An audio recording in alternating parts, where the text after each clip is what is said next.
So we're replacing the entire back end of the whole bottom end and back end of the car. To do all this, we have to scrape all the seam sealer off, all the seams. You can see the black over there and there. I've got most of it scraped off, but I thought I'd show you what I've found works best for removing it. You can't really wire brush it because it just kind of rubs it around. So I went to quite a while ago, went to the local hardware store and bought a flexible, you can see it says flex right on it, flexible putty knife. It's just a regular 2-inch putty knife. And I had cut notches in both sides.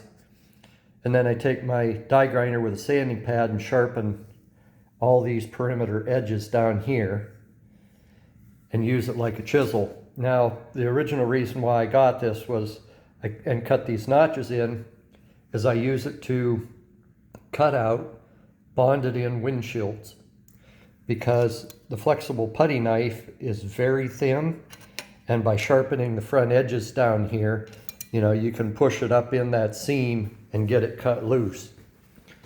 So, to kind of show you what I've done, like I say, I've got most of this scraped off already, but you can see there's a bunch of undercoating on there underneath the primer.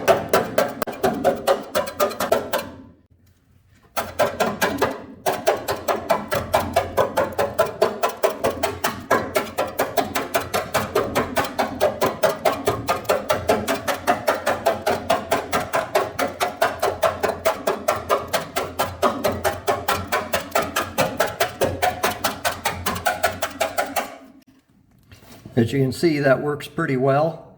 The fact that the putty knife is flexible, it's very thin, and it's sharp on that front edge makes it peel it very well. I mean, you can kind of see as you jab at it, the putty knife flexes and it rides right up the sheet metal. If you were to use a stiff putty knife, you might end up with a bunch of dents or chunks in the body if you sharpen the front edge. But by using the real thin putty knife, flexible, and being sharpened, it doesn't chunk up the steel, and it does a really nice job of getting underneath the undercoating and sound deadening and peeling it off. That's really all I have to show for you today. Hopefully you found that information useful. And like I say, it's a 2-inch flexible putty knife, MBS number 603. So hopefully that'll work for you. Have a good one.